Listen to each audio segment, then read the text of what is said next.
Hello, I'm Randy Kearns. I'm a professor at the University of New Orleans, and I'll be presenting Actionable Revised Version 3 and Amplified American Burn Association Triage Tables for Mass Casualties. Let me start by introducing the co-authors that participated in creating this project and eventually publishing the paper. Dr. Amanda Bedingcourt, Dr. Bill Hickerson, Dr. Tina Palmieri, Dr. Paul Bettinger, Dr. Colleen Ryan, and Dr. Jim Jang, all of which contributed significantly to the creation of this academic work. As far as disclosures, I have nothing to report in terms of either conflicts of interest or off-label use of medication. Burn mass casualty incidents create these events where we have this sudden surge of patients. It stresses the healthcare system. And one of the things that we tried to do was take our work and align it with an effort that began in 2009 at the National Academies of Science and the Institute of Medicine to create the Committee on the Crisis Standards of Care. It was published in spring of 2013. In terms of a burn mass casualty, one of the things that we've tried to do through the years in the literature is to consistently describe either a burn disaster or a burn mass casualty incident. But it is important to note that whether you're looking at American literature or international literature, you'll see one of three terms consistently being used. That's either burn disaster, mass burn casualty, or a burn mass casualty incident. For the purpose of this work, we'll use a BMCI. In terms of the evolution of this, again, the modern era burn care generally began shortly after World War II. If we look at the literature, some of the first efforts made to describe mass casualty incidents involving burn injuries also began in the late 1940s. The Watchell paper in 1987 probably was one of the more coherent efforts to try and discuss burn mass casualty planning, but it was really not until the 9/11 attacks that helped us refocus and redefine disaster planning efforts, not just in the burn care world, but across all disciplines. And then a couple of years thereafter, the first of these decision tables type academic papers was created, and it was created by Dr. Saffel, Dr. Gibran, and the late Dr. Marion Jordan. But their paper was both groundbreaking and in some cases controversial, but it absolutely gave us, those of us involved in the triage world or those of us involved in the disaster response world, insight into how to take the information that we had in terms of triaging age of the patient, size of the burn, and more of a coherent way look at potential outcomes based on historical information from the National Burn Repository. About 9 years later, a follow-up paper to that was published that did a better job of refining the information and also looking at more complete data that was more recent than the 2005 paper. And so the paper by Dr. Taylor and others also gave us more of a redefined look, again, at triage tables. So that leads us to where we are today, and that's creating version 3. And in creating version 3, we wanted to do a couple of things. Number one, we wanted to validate the information that had been used in prior research, as well as look at what may be on the horizon or what were clear and present dangers to the burn disaster, burn response world. Again, as far as our methods go, we looked specifically at the data used for version 2, but we also looked at other literature where the focus was either a BMCI or, again, a burn disaster. And then, as you can tell by the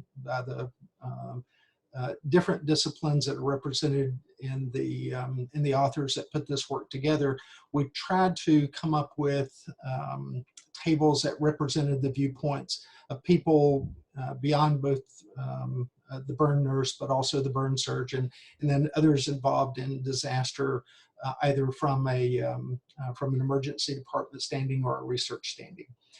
And then last but not least, we took these tables and they were used in a regional exercise to also help either validate or tell us where the problems could be identified within the work we'd completed.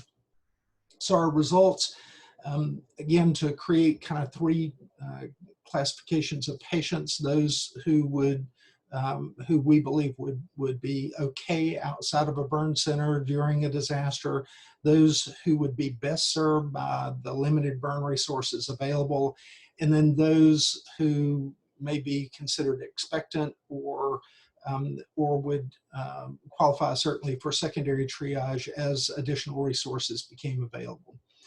And again, all of these categories really drill down to one of two scenarios, and that's either burn size or age of the patient.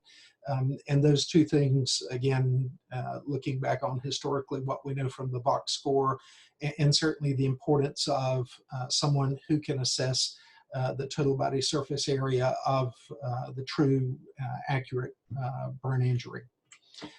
So as far as our findings go, we produced three tables that align with the National Academy guidelines, and that includes conventional standards of care, contingency standards of care, and crisis standards of care.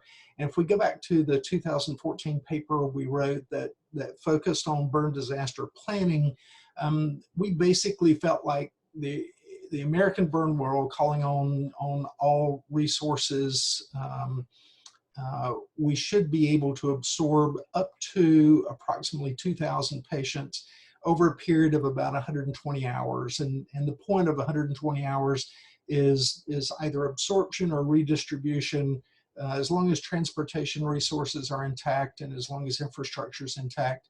The whole point is to develop a scenario and a strategy to get out of crisis care. A crisis standard of care is not ideal for anyone.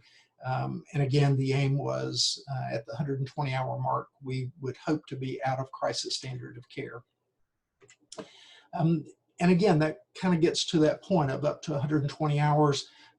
We could probably reach that surge equilibrium where the amount of patients coming in and the amount of resources available can either match, or we achieve that match either by patients being transferred out or bringing more personnel, equipment, and identifying additional space. Again, the three key components of any surge capacity is space, staff, and supplies.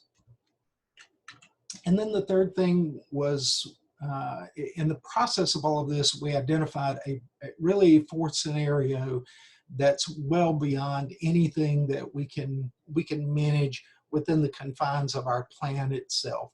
And that's outside of 2,000 patients. And there are a couple of scenarios.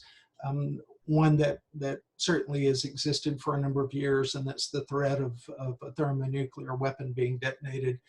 Again, anything that produces 10,000, 50,000, 100,000 burn injured patients would quickly and completely overwhelm the burn care capacity in the American healthcare system.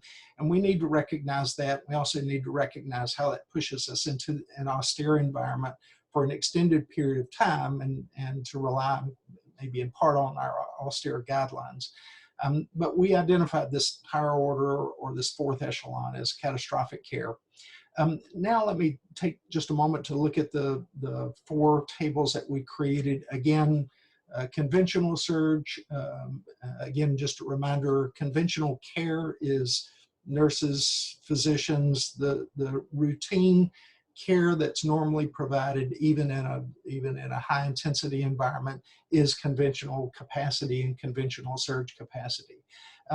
We again identified in white those patients that could be managed probably outside of a burn center. If you have color, then you can see that gold or yellow is the area that those patients would best benefit from a burn center. If you don't have color, then it's a narrow diagonal line. And then those patients that would probably be triaged for expectant care or secondary triage once additional resources became available would be in the gray area with the single diagonal line. This is contingency surge, just as a reminder with contingency surge. So we have conventional surge, contingency surge, and crisis surge. Again, all of those things aligning with things we've written in the past about conventional, contingency, and crisis surge capacity. Just remember, in crisis surge capacity, we're trying to adhere to the standard of care, but we recognize that it's going to be difficult to maintain that.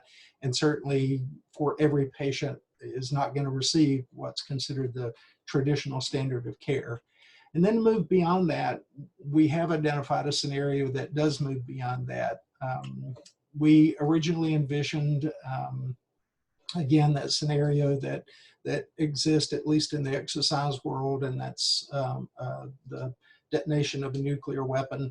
But another thing that's come to light recently is the global pandemic and how that, although it's really not a burn disaster, how that dramatically constrains the resources we have available to respond to any type of a burn event. And certainly is something that needs to be considered in how we manage a significant number of patients. So let me conclude by saying it's important that the triage process is led by someone who can accurately and completely assess burn injuries. And we also did recognize that during the burn mass casualty incident in the Northeast, the triage tables did add clarity to the triage process. And the only other point here is, again, the triage tables could improve resource utilization during disasters. As I said before, I'm Randy Kearns. I'm actually getting ready to leave to go to a field hospital that we have here in New Orleans. But if you have any questions, feel free to contact me or any of the co-authors. Our information is available, and we look forward to hearing from you. And if you have feedback, please let us know. Thank you very much.